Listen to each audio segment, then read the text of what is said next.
लोकसभा में विपक्ष के नेता राहुल गांधी ने चुनाव प्रक्रिया की निष्पक्षता पर गंभीर सवाल उठाते हुए मोदी सरकार को कटघरे में खड़ा किया।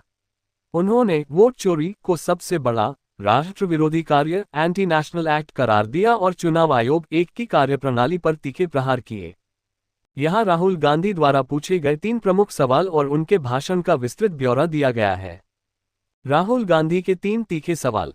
राहुल गांधी ने अपने भाषण में 3 विशिष्ट सवाल पूछे जो सीधे तौर पर चुनाव आयोग की स्वायत्तता और पारदर्शिता से जुड़े थे। सीजेआई को चयन समिति से क्यों हटाया गया? राहुल गांधी ने पूछा कि चुनाव आयुक्तों की नियुक्ति करने वाली चयन समिति सिलेक्शन पैनल से भारत के मुख्य न्यायाधीश सीजेआई को क्यों बाहर कर दिया गया। उन्होंने सवाल उठाया कि क्या सरकार को सीजेआई पर भरोसा नहीं है। राहुल ने आरोप लगाया कि सरकार ये तय करना चाहती थी कि चुनाव आयुक्त कौन बनेगा, इसलिए कानून बदलकर सीजेआई की जगह एक कैबिनेट मंत्री को शामिल किया गया ताकि सरकार का बहुमत बना रहे। चुनाव आयुक्तों को इम्यूनिटी सुरक्षा कवच क्यों दी गई? दूसरा सवाल चुनाव आयुक्तों को दी गई कानूनी सुरक्षा को लेकर था। राहुल ने पूछा कि 2024 के चुनाव से ठीक पहले चुनाव आयुक्तों को लगभग पूरी तरह से कानूनी इम्यूनिटी क्यों दी गई। उन्होंने कहा कि प्रधानमंत्री और गृह मंत्री ने चुनाव आयुक्तों को ऐसा उपहार क्यों दिया कि उनके द्वारा लिए गए किसी भी फैसले के लिए उन्हें दंडित नहीं किया जा सकता। सीसीटीवी फुटेज डिलीट करने की जल्दबाजी क्यों? तीसरा और सबसे गंभीर सवाल सीसीटीवी फुटेज को लेकर था। राहुल गांधी ने पूछा कि वह कौन सा कानून है जिसके तहत चुनाव आयोग को चुनाव के 45 दिनों के बाद मतदान केंद्रों के सीसीटीवी फुटेज नष्ट करने डिलीट की अनुमति दी गई है।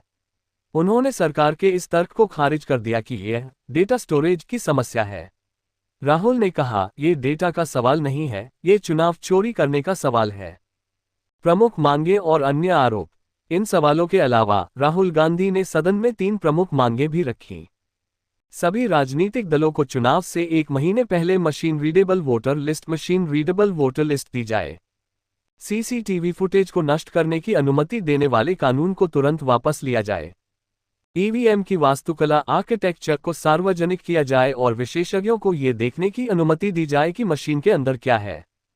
राहुल गांधी ने ये भी आरोप लगाया कि हरियाणा चुनाव में चोरी हुई थी और यह सब चुनाव आयोग की मिलीभगत से संभव हुआ। उन्होंने कहा कि आज देश का लोकतंत्र खतरे में है क्योंकि जो संस्था एक चुनाव करा रही है वह निष्पक्ष नहीं है। सरकार का जवाब। राहुल गांधी के इन आरोपों पर सत्ता पक्ष ने भी पलटवार किया।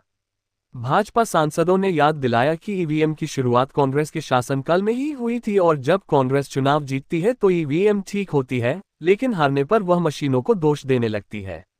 निष्कर्ष। राहुल गांधी का ये भाषण शीतकालीन सत्र विंटर सेशन के दौरान चुनावी सुधारों पर हुई बहस का केंद्र बिंदु रहा। उन्होंने साफ तौर पर संकेत दिया कि विपक्ष आने वाले समय में ईवीएम, वोटर लिस्ट और चुनाव आयोग की भूमिका को लेकर अपना विरोध और तेज करेगा।